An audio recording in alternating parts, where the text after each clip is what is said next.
क्या आप जानते हैं कि अंग्रेजों भारत छोड़ो का नारा देने वाला शख्स एक मुसलमान था।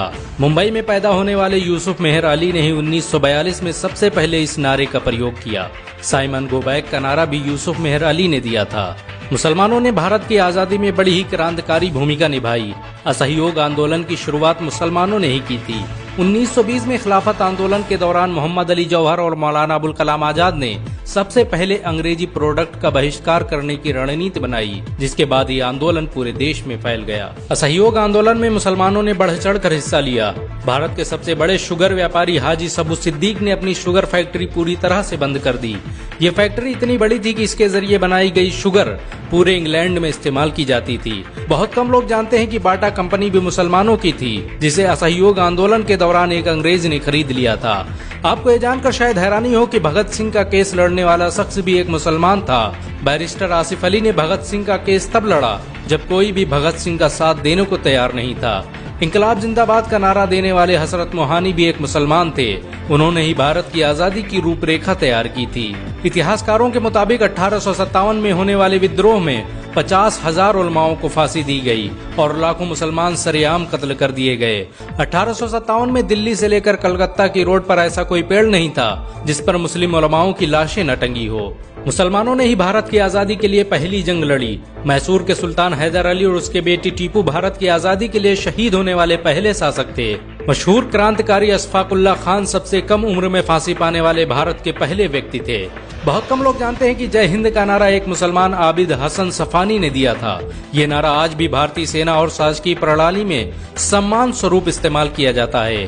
तिरंगे का निर्माण करने वाली सुरैया तैयब जी भी एक मुसलमान थी। उन्होंने ही भारत के राष्ट्रीय ध्वज को वर्तमान रूप दिया था। कानपुर में पैदा होने वाले अजीमुल्लाह खान ने ही मादरे वतन भारत की जय का नारा दिया था, जिसमें बाद में कुछ सांप्रदायिक लोगों ने माता शब्द को जोड़ दिया। आपको ये जानकर शायद हैरानी हो कि भारत का पहला राष्ट्रीय गीत अजीमुल्लाह खान ने ही लिखा था। बहुत कम लोग जानते हैं कि मौलाना कासिम नानोतवी ने दारुल उलूम देवबंद की स्थापना अंग्रेजों को भारत से निकालने के लिए की थी। इस मदरसे का मकसद देश में ऐसे नौजवानों को पैदा करना था जो भारत की आजादी में योगदान दे सकें। रेशमी रुमाल आंदोलन की शुरुआत करने वाले मौलाना महमूदुल हसन और मौलाना उबैदुल्ला सिंधी दारुल उलूम देवबंद के ही छात्र थे।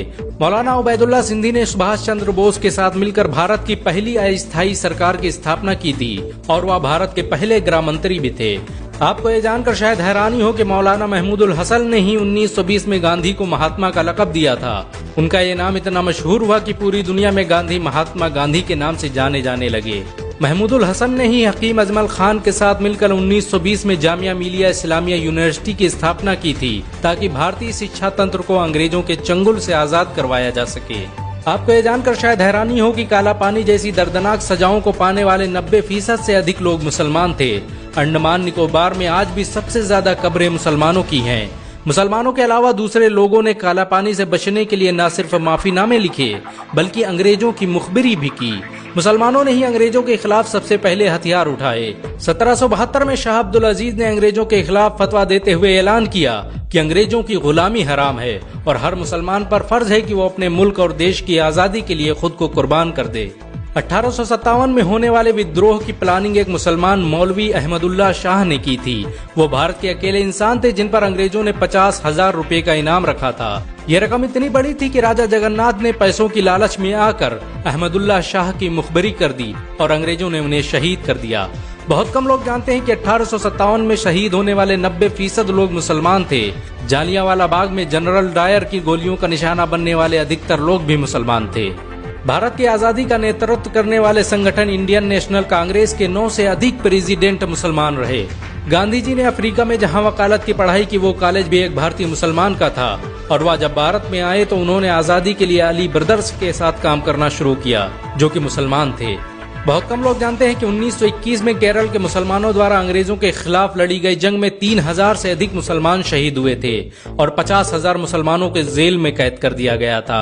ये आंदोलन मोपला मुस्लिम आंदोलन के नाम से जाना जाता है। 1942 में शुरू हुए भारत छोड़ो आंदोलन की रूपरेखा मौलाना अबुल कलाम आजाद ने तैयार की थी।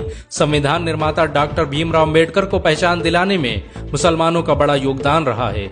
1946 में जब भीमराव अम्बेडकर दलित होने की वजह से इलेक्शन हार गए तो बंगाल मुस्लिम लीग ने उन्हें मुस्लिम इलाके से इलेक्शन लड़ने की दावत दी। इस तरह भीमराव अम्बेडकर संविधान सभा का हिस्सा बन सके। अगर मुसलमान भीमराव अंबेडकर को इलेक्शन न जिताते तो उन्हें कभी भारत के संविधान को लिखने का मौका न मिलता। भारत की आजादी के लिए सबसे ज्यादा लेख, शायरी, गीत और किताबें मुसलमानों ने ही लिखी। अल्लामा इकबाल के जरिए लिखा गया सारे जहां से अच्छा आज पूरे भारत में गाया जाता है।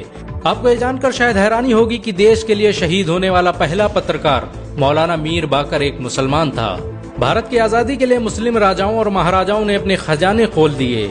कोलकाता के हाजी उस्मान सईद ने अपना सब कुछ भारत की आजादी के लिए कुर्बान कर दिया। हाजी उस्मान की अमीरी का अंदाजा इसी बात से लगाया जा सकता है कि 1920 तक कोलकाता में बनने वाला हर स्कूल और हर बड़ी बिल्डिंग उन्हीं की थी। कोलकाता के पहले सुपर स्टोर कैश बाजार की बुनियाद हाजी सईद ने ही रखी थी, लेकिन बाद में उन्होंने अपनी सारी दौलत देश को दान कर दी और खुद एक किराए के घर में रहने लगे। अमीर हमजा और अब्दुल हबीब यूसुफ मरफानी जैसे मुसलमानों ने अपनी अरबों रुपये की संपत्ति देश की आजादी के लिए कुर्बान कर दी। सुभाष चंद्र बोस द्वारा अफगानिस्तान में स्थापित की गई सरकार में 9 में से 5 मंत्री मुसलमान थे। भारत की आजादी के लिए देश भर में मौजूद मस्जिदों को किलों की तरह इस्तेमाल किया गया। इन मस्जिदों में सुबह शाम हर वक्त भारत की आजादी के लिए ऐलान हुआ करते थे। आजादी के वक्त कोई मस्जिद ऐसी नहीं थी जिसकी दीवारों पर मुसलमानों का खून न लगा हो।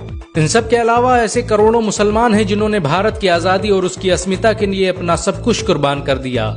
सच तो ये है कि भारत की आजादी मुसलमानों के बगैर मुमकिन न थी। भारत आज भी आजादी के लिए मुसलमानों का एहसानमंद है।